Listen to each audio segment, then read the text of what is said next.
Meu nome é Roseli Lupino Pérez Meu nome é Agnés Servo Pérez, e somos especializados em ortopedia funcional dos maxilares, dentistas.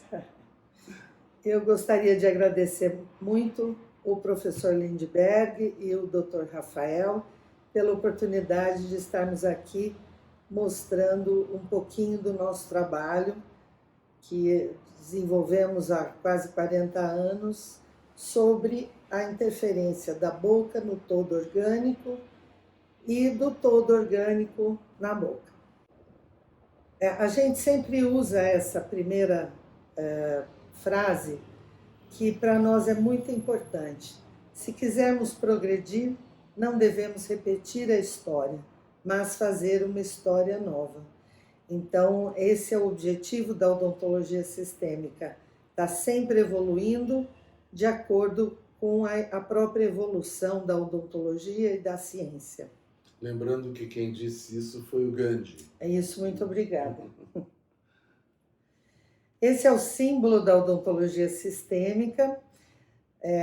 Aqui nós temos a representação das arcadas e no centro o triângulo da saúde com o símbolo da área de saúde. O que é o triângulo da saúde? Saúde para nós e para várias técnicas de tratamentos, ela é decorrente do equilíbrio entre 3 fatores básicos: o emocional, o químico e o estrutural. Esses 3 fatores formam um triângulo equilátero cujos lados mantêm relações interdependentes, e qualquer alteração em um dos lados acarretará ajuste nos outros 2, a fim de manter a sua integridade. Então, toda vez que eu trato alguém, e nós da odontologia estamos na parte estrutural, mas nós vamos interferir na parte química e na parte emocional. Da mesma forma que o médico vai interferir na parte emocional e na parte estrutural.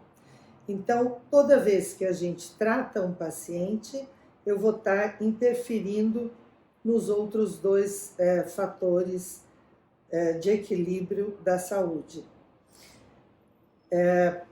Corpo e mente formam um todo e o que afeta um, afeta o outro. Nós vamos falar um pouquinho da parte emocional e o quanto isso interfere na boca. Desde a gravidez, a mãe transfere para o feto todas as emoções que ela passa durante essa gestação. E isso vai ficar marcado no feto para toda a sua vida. Dentro do útero, a criança recebe essas informações e ela faz uma coisa que muitas vezes o paciente fala: meu bebê chupava dedo desde a época intrauterina. Pelo menos a maioria dos bebês fazem isso porque o fato de chupar dedo significa essa deglutição, essa sucção e deglutição, ela simboliza um dos primeiros fatores de desenvolvimento do sistema estomatognático. Então, é muito normal que a gente, num ultrassom, veja o bebê chupando o dedo. Depois, na fase de amamentação, é uma fase extremamente importante. A gente tem muitos livros falando sobre isso, sobre o desenvolvimento do sistema estomatognático nessa fase. E da parte emocional, é muito importante também, porque a criança, ela se sente segura, ela está com a única pessoa que ela conhece desde o início da sua gestação, que é a mãe, né? Então, é uma fase muito importante.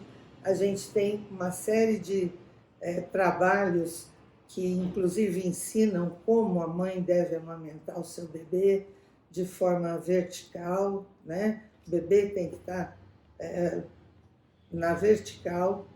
Enfim, nós não vamos entrar nisso porque a gente tem pouco tempo para falar sobre a odontologia sistêmica e seus trabalhos. Isso vai ajudando na maturação e no desenvolvimento neurológico e muscular, né?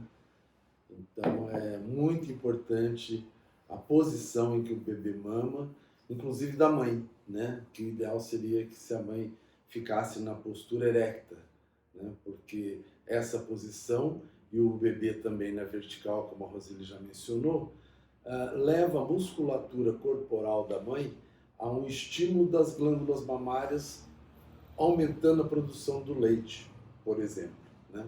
Pode-se diferenciar entre a arquitetura pura e simples da face e a expressão dessa face como resultado da ação da musculatura mímica, associada às emoções ou hábitos que têm o poder de modificar essa face substancialmente.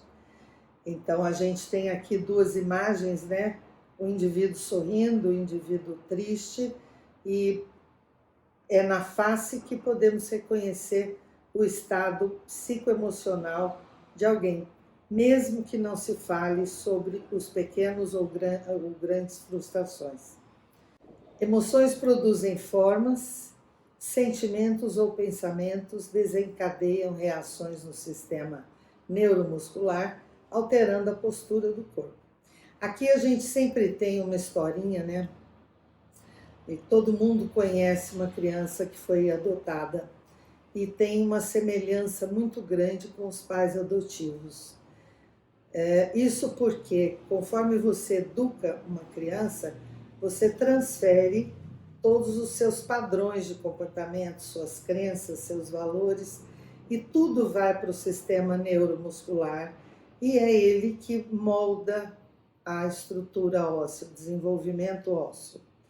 Então aqui nós temos o Charlie Brown mostrando que essa é a postura deprimida dele. Tudo que ocorre no nosso corpo vai ser guardado na nossa memória cortical. Então a gente mostra esse slide para que a gente observe o tamanho da área que a gente trabalha, o tamanho da representação dela na córtex cerebral. Isso mostra quantas funções o sistema estomatognático tem, né? Quantas funções ele absorve, né? Então vamos entrar na atresia bucal. A atresia bucal, além de problemas posturais, vai gerar uma série de problemas em todo o funcionamento orgânico, que seria a interferência química, né, da má postura bucal. Então, quando nós temos uma diminuição do vazio bucal, que é formado pelas 3 dimensões normais, né, que seria a altura, a lateralidade e o antero-posterior. Essas 3 dimensões formam o vazio bucal, que é onde a língua trabalha. Se essas 3 dimensões estão diminuídas, nós podemos ter uma alteração no posicionamento da língua. Ou a criança põe a língua para fora, e nós, mães, somos as primeiras a dizer, não, isso está errado, bota a língua para dentro.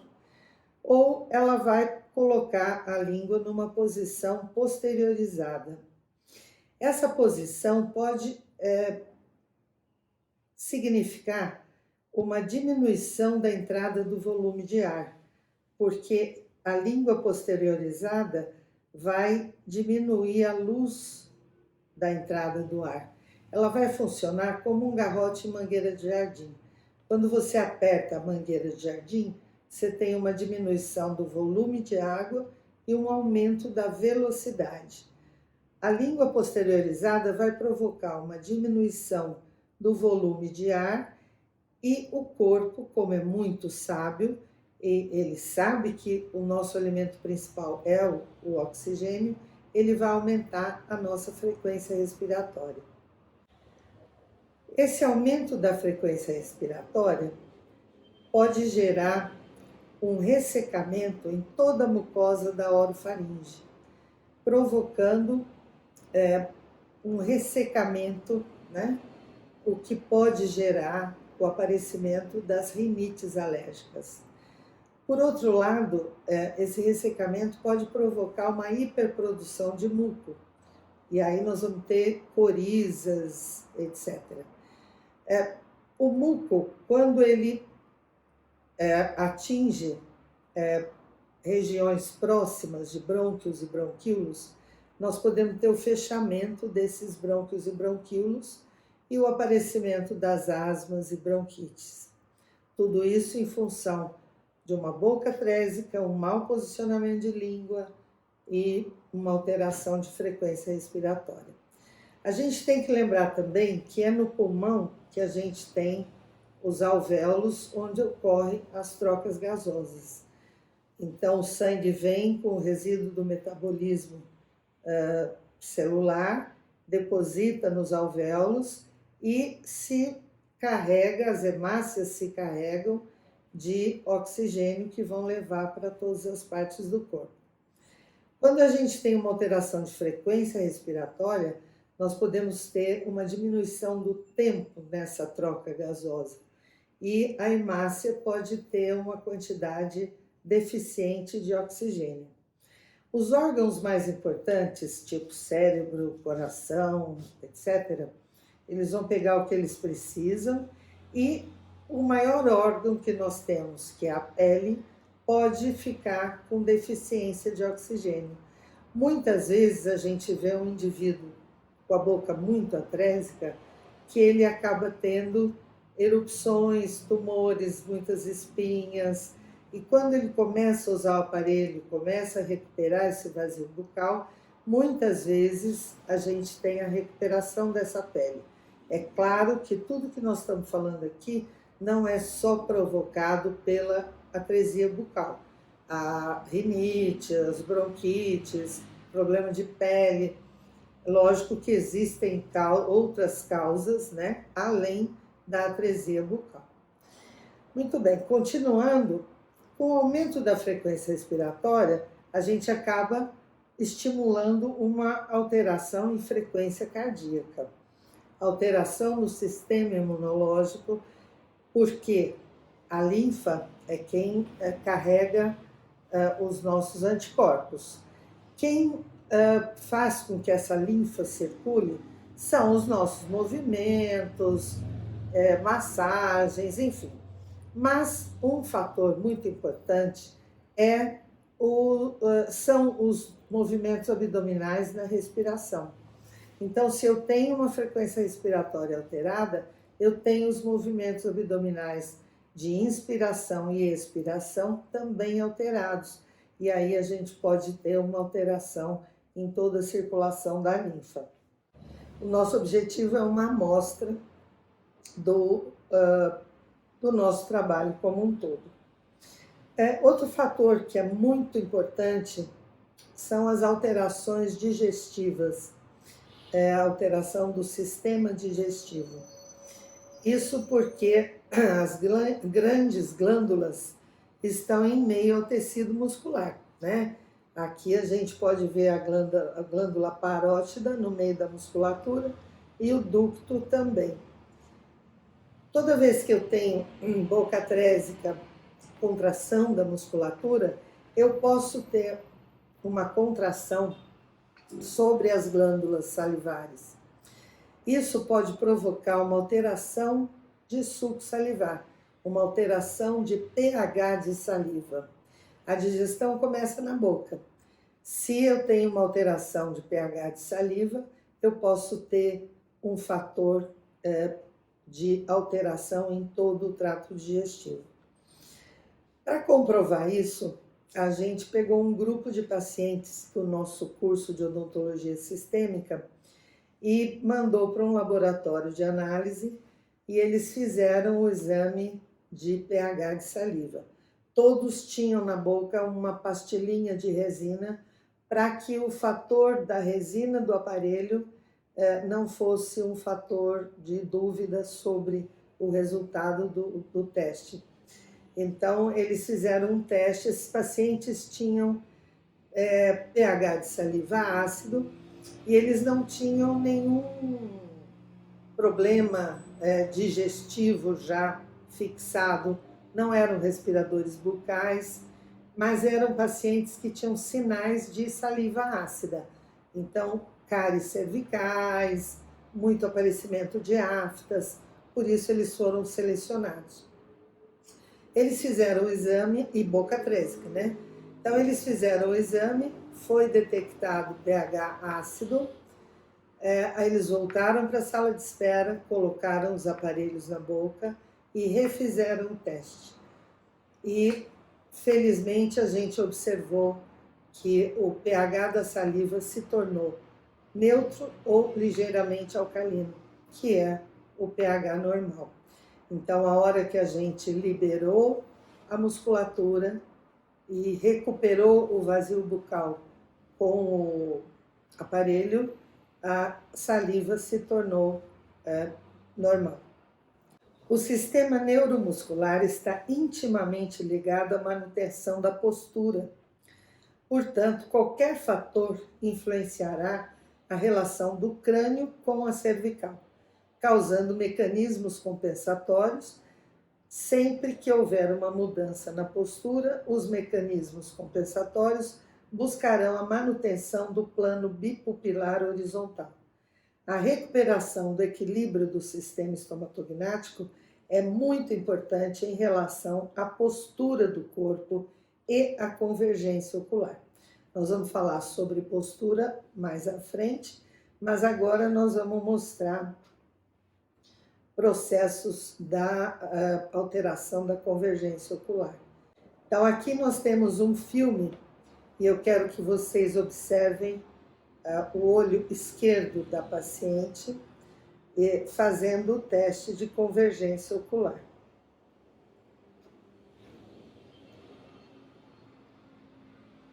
Observe que o olho dela volta, né? Ela coloca o aparelho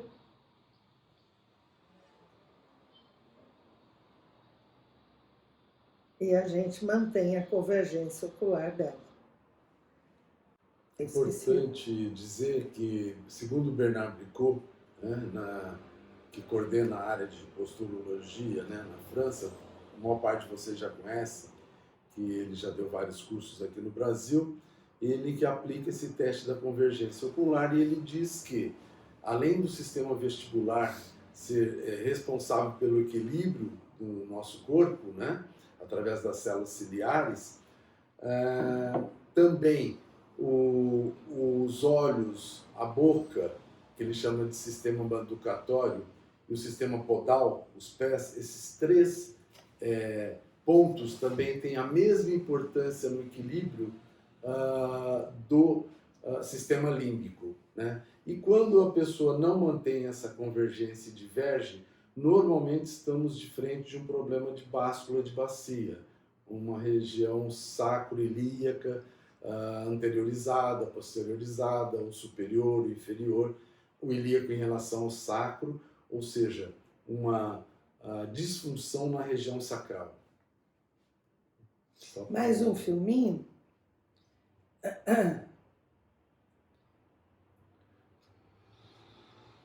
Ó, o olho esquerdo dela, ele volta.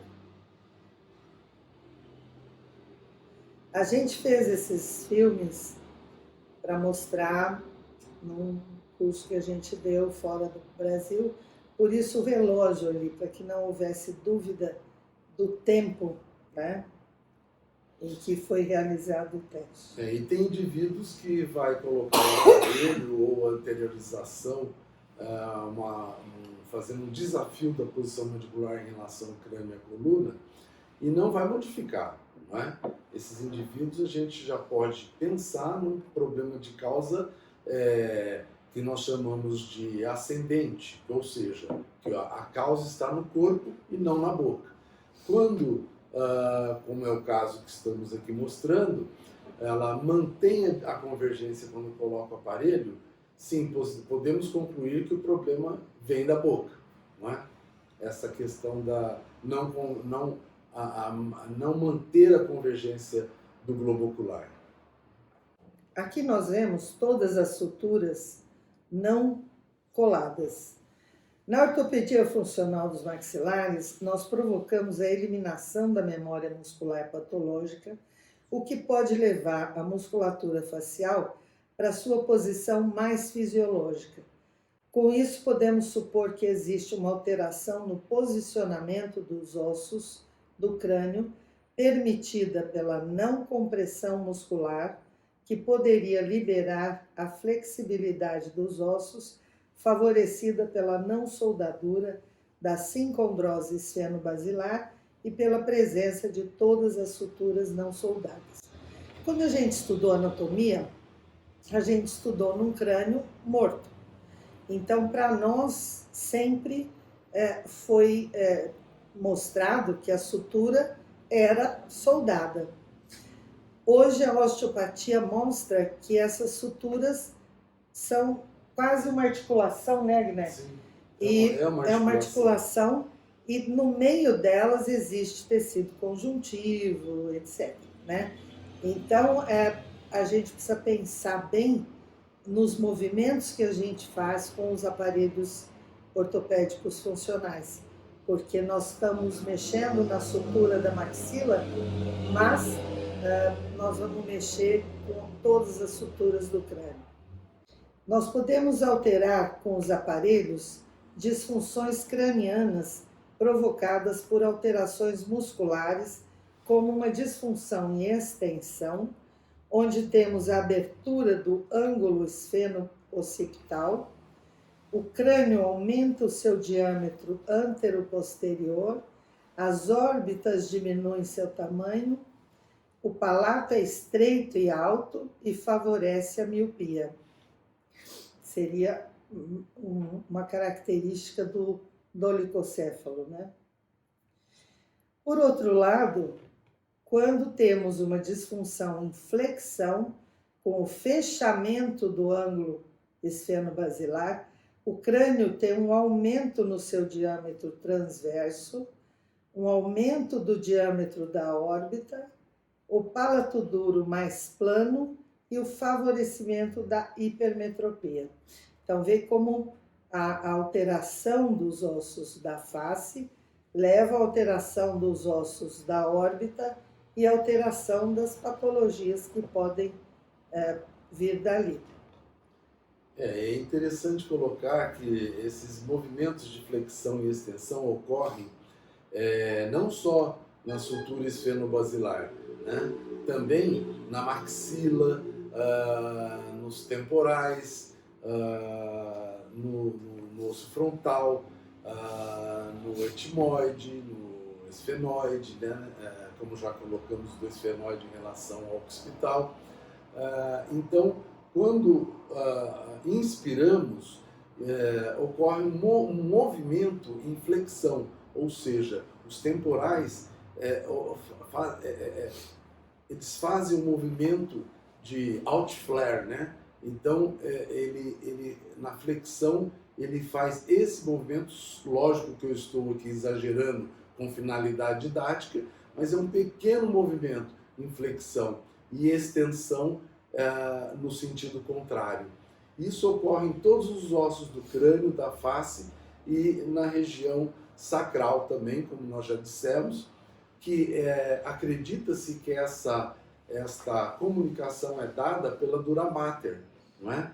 Todos nós sabemos que a dura mater é uma membrana que ela envolve o cérebro, entre o crânio, né, o tecido ósseo e o cérebro, percorrendo o cerebelo, depois ela se desliga do osso e vai se ligar na segunda vértebra cervical, né, onde nós temos aí um núcleo do nervo trigêmeo. E também sabemos que a dura mater, até essa segunda vértebra cervical, ela é inervada pelo nervo trigêmeo. Depois da terceira vértebra cervical em diante, até os filamentos do sacro e do cóccix, a informação dada é segmental, né? Vértebra a vértebra. Então é importante colocar isso para a gente entender um pouco de como isso se realiza, né? Neurologicamente, nós vamos ter interferências diretas do nervo trigêmeo com seus ramos oftálmico, maxilar e mandibular. que são responsáveis pela sensibilidade somática geral de grande parte da cabeça e do nervo facial, que tem inervação motora para todos os músculos cutâneos da cabeça e pescoço, inclusive o músculo orbicular dos olhos e músculo corrugador do supercílio. Nesse slide, a gente colocou a paciente com a postura de boca que ela chegou no consultório, e o que nós queremos que vocês observem é a diferença no olhar dela, né? E não foi feita nenhuma cirurgia. Mais para frente nós vamos voltar nesse caso para que vocês observem a alteração do nariz dela, né? Como era no início e como ficou depois. Falando de olho, a gente recrutou 26 pacientes do curso de odontologia sistêmica e foram encaminhados a um oftalmologista da Universidade Federal de São Paulo para serem examinados. Então, esses pacientes foram sem o aparelho, lá eles foram examinados pelo oftalmo, ele determinou o grau de óculos, eixo, né? E depois esses pacientes voltaram, colocaram o aparelho e foram reexaminados. E o oftalmologista observou em 40% dos pacientes alteração no eixo, em 25% no grau encontrado no primeiro exame. E isso mostrou uma interferência grande da musculatura facial sobre a estrutura óssea, né? Alterando inclusive a visão. Nós fizemos esse teste porque na nossa clínica, pacientes particulares, nós observamos que os pacientes relatavam, parei de usar óculos, e aí a gente foi pesquisar o que é que acontecia, né? Isso foi mais ou menos em 1992, 93, né? Com a musculatura mantida em equilíbrio, através do uso dos aparelhos, podemos facilitar os movimentos estimuladores do crescimento facial, visto que extensos dados cefalométricos revelam um crescimento contínuo do complexo crânio-facial em todos os níveis etários. As mudanças observadas foram semelhantes às que ocorrem na adolescência, porém em menor magnitude e grau, segundo as pesquisas do Dr. Enlow. Então, aqui nós temos um paciente adulto com uma boca atrésica e 3 anos depois, o que nós conseguimos. O mais importante foi a recuperação dessa retificação na coluna cervical, que o incomodava muito.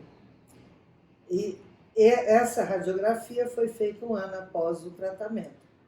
Então, mas ele ficou com mordida de topo, mas não ficou perfeito. Sim, um indivíduo de 37 anos, com uma série de limitações em termos, inclusive, em termos ósseos.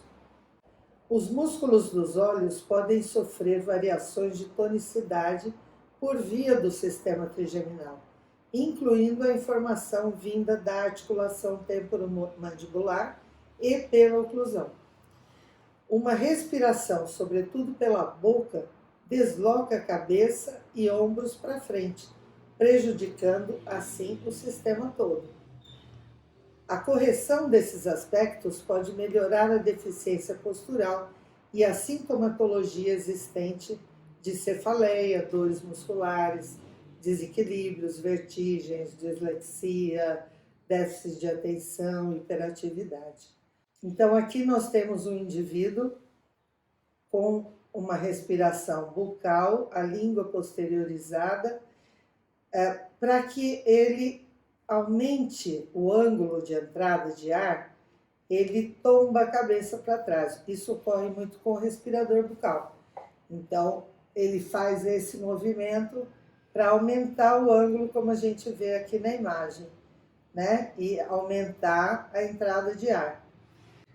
Mas o nosso sistema nervoso diz que a gente tem que andar com o plano bipupilar no horizonte.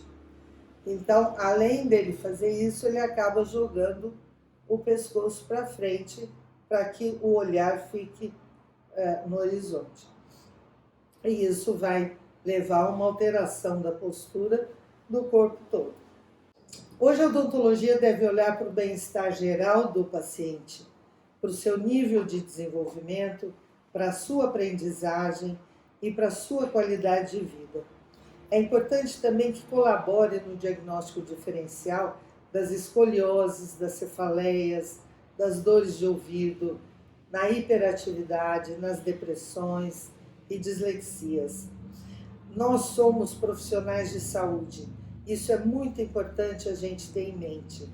Nós saímos da faculdade com técnica na cabeça. E a técnica não é o mais importante. O mais importante é o profissional de saúde e a responsabilidade do trabalho que ele realiza. Esse caso aqui foi um ortopedista que mandou para nós.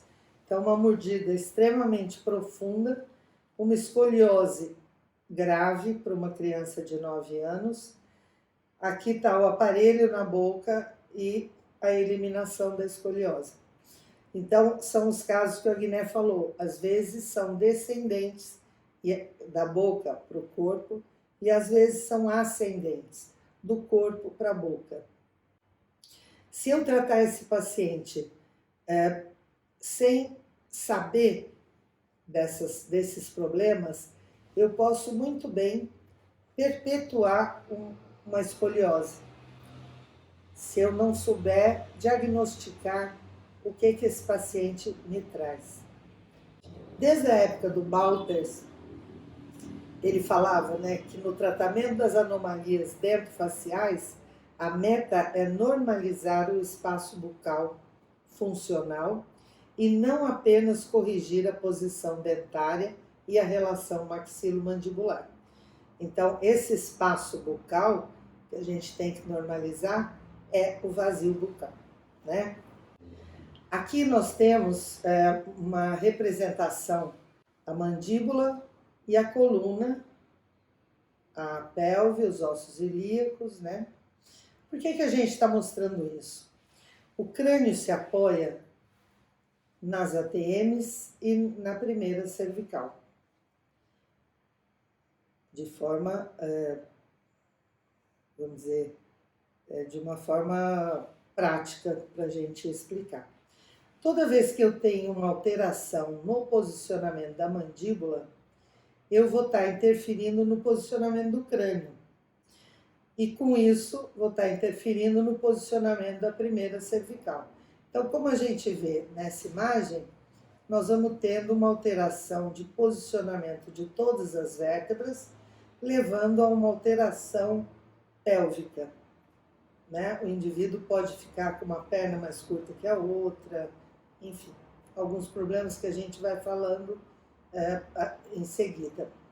Então, o nosso objetivo é sempre recuperar o posicionamento adequado da mandíbula em relação ao crânio, em relação à cervical. A interconexão do sistema trigeminal com a musculatura dos 3 primeiros segmentos cervicais explica o fato de não se poder observar alteração cervical sem problema oclusal e vice-versa. Em biologia e em saúde é difícil você falar sempre, nunca, mas aqui é sempre. Toda vez que eu tenho problema oclusal, eu vou ter problema em cervical alta. E vice-versa. E vice-versa. E eu posso ter dor, eu posso ter uma série de problemas em termos de sintomatologia na cervical. Aqui são alguns relatos de profissionais que publicaram trabalhos falando sobre isso. Então, a região cervical é rica em proprioceptores, principalmente as 3 primeiras vértebras. Cobin e Hinsen descreveram uma interferência das 3 primeiras vértebras sobre os núcleos vestibulares que podem alterar a propriocepção e produzir uma ilusão sinestésica. O sistema vestibular está envolvido na informação sensorial da posição da cabeça em relação à gravidade e estabilização do olhar. Lori, Land e Ekman, 1998. De novo, aquele caso que a gente já falou, né? A alteração da cervical. Aqui, o paciente com 12 anos apresentando uma escoliose e com o aparelho na boca recuperando a escoliose. É claro que a hora que ele tira esse aparelho, ele vai ter escoliose ainda, até que a gente posture a boca corretamente, né? O que faz com que isso tudo aconteça, né? São as cadeias musculares. O sistema de encadeamento muscular funcional, organizado por grupos musculares que geram ligações mecânicas funcionais entre si. Então, nós só vamos mostrar duas aqui. A posterior, que ela começa na maxila e vem para trás, e a anterior, que começa na língua e vem pela frente.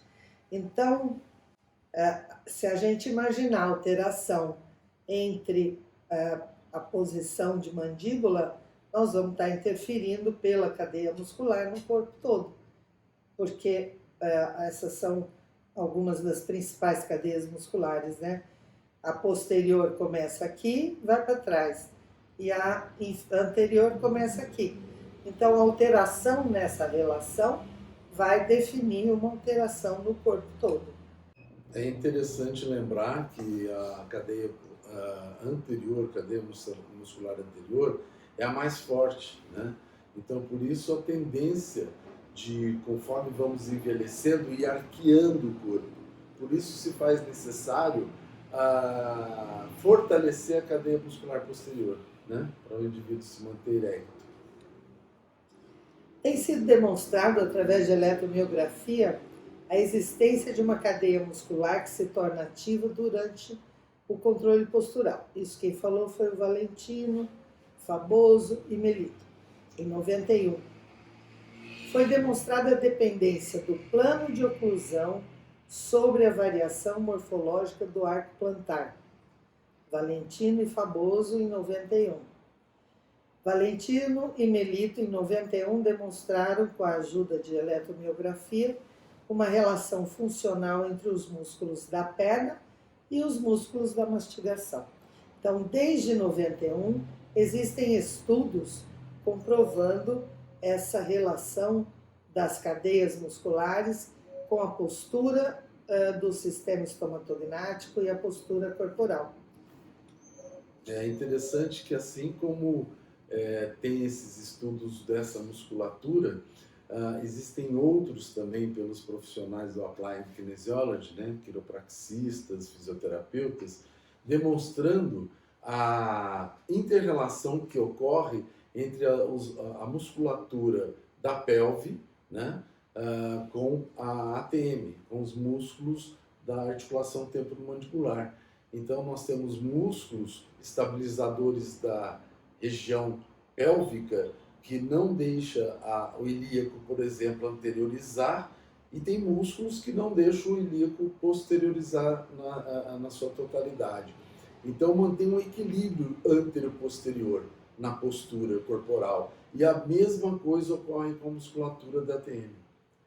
Muitos casos com problema de disfunção de ATM, a causa pode vir da região pélvica, exatamente por este trabalho intermuscular, né? Nessa imagem, nós temos o esquema de função, né, segundo Brody, modificado por Castilho Morales. Então, a gente tem o crânio, mandíbula, o ocioide, a coluna vertebral, a cintura escapular, a cintura pélvica, que hoje não é mais cintura escapular nem cintura pélvica. É cíngulo dos membros superiores e cíngulo dos membros inferiores. Então, todas essas estruturas, elas estão interconectadas pelo sistema neuromuscular. Nós podemos afirmar que a posição da mandíbula não é estática e que a posição dos côndilos na cavidade glenoide é influenciada pela oclusão, pelas cadeias musculares e pelo sistema neuromuscular. Conclui-se então que o reposicionamento mandibular é possível e muitas vezes extremamente necessário para que o equilíbrio postural e funcional do indivíduo seja adequado. Essa é uma frase do Leonardo da Vinci, que é muito importante, né? Aprender é a única coisa de que a mente humana nunca se cansa, nunca tem medo e jamais se arrepende. Essa é a ficha que nós usamos na avaliação postural do paciente. Então, nós vamos ver o plano bipupilar, nós vamos ver o plano da boca, nós vamos ver o plano da cintura escapular, o plano dos ilíacos, dos joelhos e do maléolo. Nós vamos olhar o comprimento das mãos, isso de frente e de costa. Nós vamos olhar a linha mediana craniana, se está correta. Nós vamos olhar o paciente de perfil, isso paciente em pé, né? Nós vamos olhar o paciente de perfil, a relação do malar com o osso externo, a relação da pelve, se ela está anteriorizada ou posteriorizada. Vamos olhar isso de um lado e do outro, porque muitas vezes nós temos uma rotação no corpo do paciente, né? Nós vamos colocar o paciente na nossa cadeira ou em uma maca e vamos analisar o comprimento das pernas, avaliando os maléolos. E vamos analisar uma rotação lateral sacral. Feito isso, a gente vai fazer uma mordida construtiva, levando a mandíbula do paciente para a posição mais fisiológica possível. Vamos manter isso ou com algodão, ou com cera, ou com umas almofadinhas que tem resina dentro e elas são fotopolimerizadas para manter a mordida no lugar, né? E vamos refazer todo o teste e avaliar o que nós tivemos de modificação com a mordida construtiva. O que melhorou, né? Ou não melhorou. Quando a gente tem uma melhora, então todos esses planos vão para a normalidade, então o ombro não fica mais um mais baixo que o outro, as mãos estão no mesmo plano, o plano bipupilar está mais correto, os maléolos estão iguais, a rotação sacral está igual bilateralmente. Isso significa que o problema da postura do paciente é descendente, é da boca para o corpo. Se eu não tenho essas alterações, significa que o problema do paciente é do corpo para a boca. Então, nós vamos ter que tratar esse paciente? Vamos, mas nós precisamos de um fisioterapeuta, de um quiropraxista, de um osteopata, de um ortopedista, enfim, de alguém que trabalhe o corpo e a gente vai trabalhar a boca. É muito importante a gente trabalhar interdisciplinarmente, porque senão pode acontecer de eu fazer uma posturação linda e depois o paciente voltar com recidivas importantes. Não vai recidivar no que se refere ao desenvolvimento ósseo que eu consegui, mas vai recidivar no posicionamento da mandíbula, tá? Então é muito importante a avaliação do paciente como um todo, para que a gente possa ter sucesso no nosso tratamento. Aqui nós temos uma radiografia. Esse trabalho foi realizado em 1998 e foi publicado nos anais do Congresso de Odontologia da Unesp, né? Em 2001. A relação que existe entre a sutura palatina e a coluna vertebral. Então, a gente vai dividir a sutura palatina em cervical, torácica, lombar e sacral. Então, aqui a gente tem uma escoliose na região torácica. Aqui também, e dá para ver muito bem o desvio na sutura palatina e o desvio na coluna. 38. Aqui é um desvio na cervical. O melhor local para a gente analisar esses desvios é na hora que a gente faz a moldagem, porque a sutura aparece direitinho. Aqui ela tem um desvio no início da coluna lombar. Um dos fatores que nós temos estudado muito é a relação da curva de Spee com o arco plantar. Existem muitos estudos a respeito do equilíbrio, né, postural do classe 1, classe 2, classe 3. Então, alguns autores sugerem que nos dismorfismos craniofaciais do tipo classe 1, o equilíbrio postural não se altera. Nos pacientes com oclusão do tipo classe 2, ocorre um desequilíbrio anterior e é o que se encontra com maior frequência, sendo responsável por 72% dos casos. E o classe 3 ocorre um desequilíbrio postural posterior. Então, o que a gente fala? O classe 1 tem a postura correta. O classe 2, ele tem a tendência a ter uma hipercifose e uma hiperlordose. E o classe 3, a tendência é que ele tenha uma retificação, obrigado, da cifose e da lordose, tá? Bom, em nossos estudos bibliográficos, os levantamentos bibliográficos que a gente fez, nós encontramos alguns autores cujas pesquisas confirmaram os nossos resultados, que foram classe 1 de Angle. Não foi encontrado nenhum pé normal. 25% pés planos e 75% pés cavos. Classe 2 de Angle, 0% de pé normal, 88% de pés planos e 13% de pés cavos. No classe 3 de Angle, 13% de pé normal, 38% de pé plano e 50% de pés cavos. Isso despertou uma curiosidade, né? Por que essa alteração e quase ninguém tem pé normal, né? Enfim, aí fomos observar a curva de Spee. E a gente chegou no seguinte resultado. Quando o indivíduo tem a falta da curva de Spee, ele tem uma reta, o pé é chato. E quando ele tem a curva, o pé é cavo.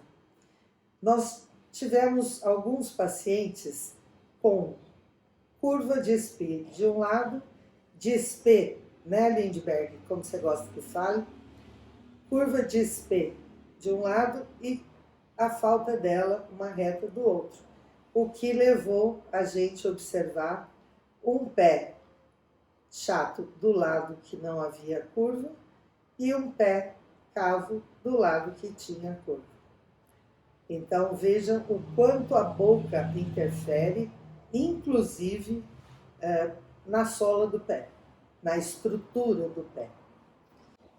Nós utilizamos a técnica da reabilitação dinâmica e funcional dos maxilares, desenvolvida aqui no Brasil pelo professor Maurício Vaz de Lima, que foi um grande pensador.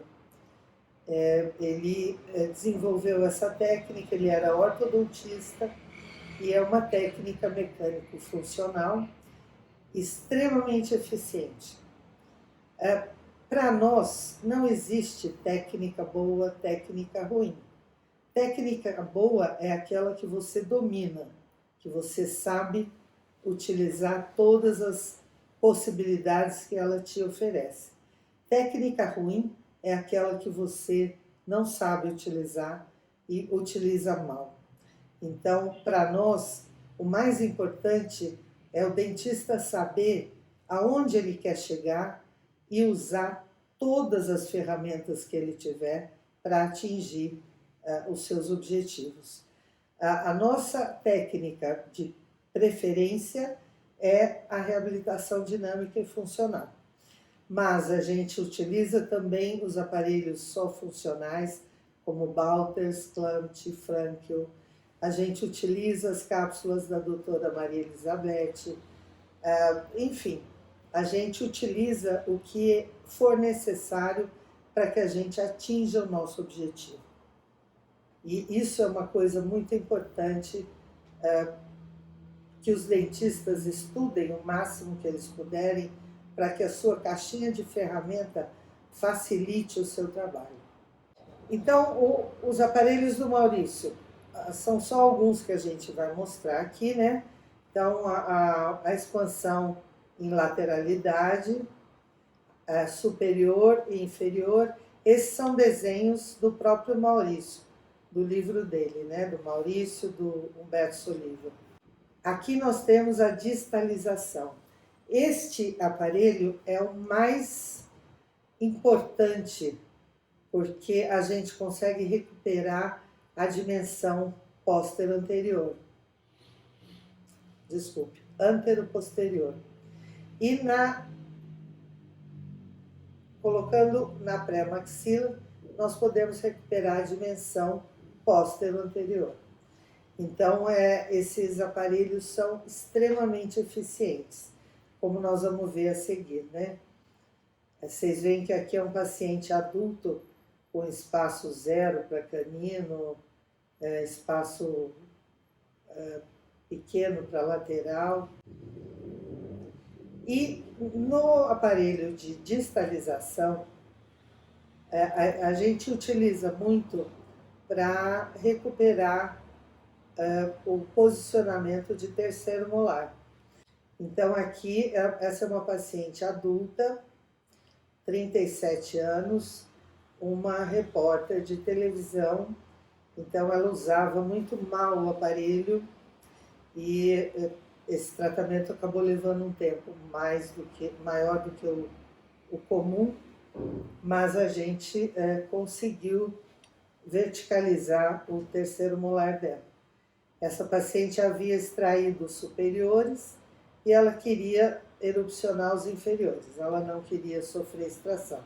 Então aqui vocês veem o ramo da mandíbula em cima do dente, foi feita a distalização entre canino e primeiro pré-molar. E assim, eu não acreditei que esse tratamento fosse dar certo, porque a paciente sumia, aparecia. Então eu ia pedindo raio-x para eu ver o que estava acontecendo, né? E aí quando eu vi que o dente estava começando a virar, aqui a gente deu sequência no tratamento. Então aqui vocês já podem visualizar um pequeno diastema entre canino e pré-molar e o dente numa posição já melhor do que no primeiro raio-x. E no último raio-x nós temos um diastema grande e o dente verticalizado. E o mais importante observar é que o ramo da mandíbula modificou sua posição. Nós tivemos uma remodelação óssea na região retromolar, o que facilitou a erupção desse dente. É importante também observar que o outro lado, o dente estava incluso. Não estava torto, mas ele estava incluso. E conforme o tratamento foi andando, vocês observam um diastema entre ele e o segundo molar e o posicionamento melhor dele para a erupção. Então, isso foi conseguido com o aparelho de distalização da reabilitação dinâmica e funcional dos maxilares. É importante lembrar aí também que mesmo que o dente vá para uma cirurgia para fazer a avulsão, vai ser uma cirurgia menos invasiva, né? Com o dente verticalizado do que ele na posição horizontal. Então vai destruir menos osso, enfim. Vai ser uma cirurgia menos invasiva, o paciente vai sofrer menos e o profissional também, né? Temos que levar em consideração um trabalho menor do profissional para ambos terem assim sucesso naquilo que estão procurando fazer, né? Então é importante salientar tudo isso, né? Que vai ser em benefício dos nossos pacientes tudo isso. Né? Agora nós vamos demonstrar um caso clínico com falta de espaço para erupção de alguns dentes, problemas respiratórios como rinite, asma, má postura corporal. Ela tinha essa coroa de metal no molarzinho descido. O 45 completamente tombado, o 13 e o 23 com inclinação para a raiz do lateral e o 32 com má posição. Aqui estava o 32 nascendo lingualizado. Retenção dos descidos no arco. A gente não tinha espaço para a erupção do 33 também. Foram usados alguns aparelhos de distalização e abertura bilateral da reabilitação dinâmica e funcional. Aqui foi o início do tratamento e o final do tratamento com o dente 45 posicionado, né? Bem posicionado. Uma coisa que eu não falei, e peço perdão, é que a gente utilizou, naquele caso do terceiro molar, nesse caso, e em 99% dos nossos tratamentos, o uso do hiperboloide. Ele ajuda muito no redirecionamento da erupção dos dentes e vocês já tiveram aulas com pessoas mais gabaritadas do que a gente para falar sobre ele. Mas o hiperboloide é um instrumento de mastigação que faz parte da nossa dinâmica de tratamento, tá? Sempre. Aí um classe 2, mordida profunda e o resultado do nosso tratamento. Uma mordida cruzada e aqui já na posição correta. É muito importante a gente observar o que é desvio de dente e o que é desvio postural. Nesse caso, a gente tem um desvio postural. Então, para ela encaixar a mordida, ela desvia a mandíbula para a esquerda para ela poder ter oclusão. Ela tem uma atresia de maxila, ela não tem uma atresia unilateral, né? Só do lado esquerdo. Não, é uma atresia de maxila, o que faz com que ela desvie a mandíbula para a esquerda para que ela consiga ocluir. Isso faz com que ela tenha uma alteração de postura corporal completa. Então, a mordida cruzada está do lado esquerdo, normalmente ela faz isso com a cabeça. Como ela não pode ficar com a cabeça torta por causa do plano, então o ombro levanta, trazendo para o plano horizontal, e com isso ela tem um ombro mais alto que o outro, ela vai ter uma pelve mais alta que a outra, uma perna mais curta que a outra, e uma criança vai crescer completamente torta em função de uma falta de desenvolvimento correto na maxila. Então, é muito importante o diagnóstico de quando esse desvio de linha é postural e quando é dental, vindo de uma mastigação unilateral ou o que seja. Porque se eu fizer o diagnóstico errado, eu vou fazer um planejamento de tratamento errado e eu posso manter essa escoliose que ela está desenvolvendo, tá? Eu vou fixar um problema postural. Aqui um casinho simples, né?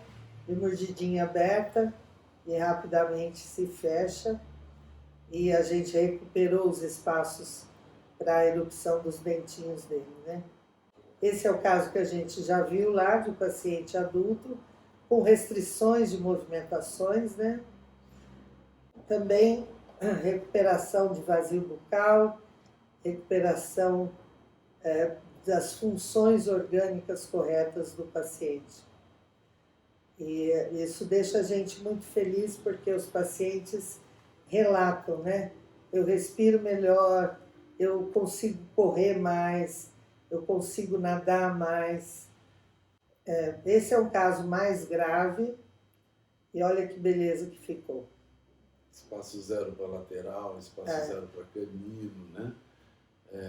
Esse indivíduo é interessante fazer essa colocação, que no sistema educacional ele tinha várias mães, né? Porque era a mãe e mais 4 tias E uma irmã mais velha. dele, e uma irmã mais velha, né? Então, com isso, a gente tem que levar em consideração toda essa inter-relação que ocorre no sistema educacional, cultural, o que o indivíduo absorve não só geneticamente, mas também fenotipicamente falando, né? O fenótipo é o que nós absorvemos do meio, das características epigenéticas. E é um caso bastante interessante para citar esses detalhes de como o indivíduo somatizou diante da vida o que lhe foi passado, né? Então ele foi se fechando, tímido, não se expressava muito bem, né? E depois, isso tudo a gente vai também direcionando para o paciente essas características dele, porque o mais importante que nós achamos é o autoconhecimento, que através do autoconhecimento nós temos condições de ter a autocondução diante da vida e perceber o que o nosso corpo está dizendo, o que o nosso corpo está falando, que nós temos que aprender a perguntar para o corpo, né? E fazer essa leitura do que ele está querendo dizer, né? E a boca, assim como a orelha, como o nariz, como os pés, como tudo no corpo, mostra esses detalhes e essas características, né? Então nós temos que aprender a fazer essa leitura para auxiliar e ajudar o nosso paciente a vir para o consciente determinados detalhes em que ele vai num autoconhecimento ter essa autoajuda, essa entreajuda, na verdade, né? Para ele ter essa autocondução diante da vida e fica mais fácil o tratamento, não é? Porque a partir do momento que vem para o autoconhecimento e vem para o consciente, fica mais fácil fazer o trabalho dessas disfunções e levar mais próximo de uma função correta, né? Que até pelas manifestações dos órgãos do paciente isso é possível fazer, né? Então, eu estou colocando isso porque a gente trabalha também com essas características da boca, né? Que ela faz parte do todo.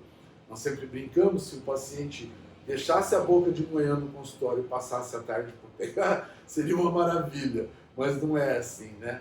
O paciente está ali na cadeira, com todos os seus problemas, todas as suas frustrações, enfim, com todas as características que ele vivenciou e aprendeu, né? Então, esse caso foi um caso bastante importante, não só esse, outros também, muitos outros, mas nos fez lembrar nesse caso essa característica de como ele somatizou as coisas da vida, né? E depois ele trabalhou muito bem consigo mesmo tudo isso, né? E hoje ele tem um trabalho maravilhoso, fantástico, né? Um cara com uma dinâmica fantástica de vida. Então tudo isso é importante colocar, que nós fomos regidos por tensores, na verdade, né? Então, tensores básicos, né, que apoiam vários outros que nos vai deformando, né? E que os principais tensores são a fome, o sexo e o amor, não é? Então, esses três tensores apoiam todos os outros que eu não vou citar agora, porque são 14 dentro do sistema estudado dentro da sociologia, e que é muito importante a gente ter esses conhecimentos também para poder aprender a fazer a leitura do que essa postura, essa estrutura está nos falando, não é? Então, é muito importante tudo isso. E ficou dessa forma, onde o paciente é muito agradecido, como várias informações foi absorvida por ele daquilo que as pessoas às vezes não se dão conta, não é? Então é importante colocar tudo isso para que vocês também tenham essa visão do todo do paciente. Aqui uma mordida cruzada. Unilateral, Unilateral, mas já paciente adulto, né? Desvio de linha mediana. E a gente conseguiu recuperar. Aqui aquela senhora que chegou sem dimensão correta na boca e quando é uma prótese total, a gente coloca os aparelhos usando os PANs, que são artifícios colocados sobre os aparelhos da reabilitação dinâmica. Então é um jiguezinho anterior, uma pista posterior. Então, antes de fazer uma reabilitação, a gente coloca as placas com os PANs para soltar a musculatura. E essa senhora era muito tímida, até por causa da fisionomia, se sentia, acho que muito velhinha, né? E vejam como mudou todo o aspecto dela em relação ao cabelo, ao olhar, a posição do nariz, como eu falei lá atrás, né? Só por uma troca de prótese total. E por que a gente utiliza essas placas com os PANs? Porque a musculatura ela está acostumada a uma postura totalmente patológica. Então, conforme a gente coloca os aparelhos com os PANs, a gente vai favorecendo a volta dessa musculatura para a sua posição mais fisiológica. E aí a gente consegue recuperar as dimensões da boca do paciente. Se a gente não fizer isso, e eu recuperar a dimensão, o paciente não vai fechar a boca como ela está fechando, como a gente vê que ela fecha a boca com a prótese, né? Então é muito importante esse trabalho com a musculatura. É uma reabilitação e também se usa ou os aparelhos no que precisa, ou as placas, para a gente recuperar a função da boca do paciente. Essa paciente tinha uma dor de ouvido, né? Ela não dormia do lado esquerdo porque tinha dores. Labirintite. Então foi feita a recuperação com aparelhos e depois uma reabilitação. Nesse tempo que a gente tem, a gente optou por dar uma amostra geral do trabalho que a gente realiza. Qualquer dúvida que vocês tenham, tem os nossos contatos na imagem. E a gente agradece do fundo do coração ao Lindbergh e ao Rafael pela oportunidade de estarmos aqui compartilhando o nosso trabalho, divulgando o nosso trabalho também. Muito obrigada e qualquer dúvida é só entrar em contato. Muito obrigado ao Grupo Ivo, muito obrigado Lindbergh pelo convite, Dr. Rafael, a todos vocês que fazem parte desse trabalho maravilhoso, né? Que estão aí divulgando uma odontologia sábia, com profissionais que estudam e gostam de fazer isso, porque a única coisa que a gente leva da vida é o conhecimento, nada mais, né? Então, é importante aqui deixar claro que temos que estudar. E muito obrigado a todos pela atenção. Obrigada.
Música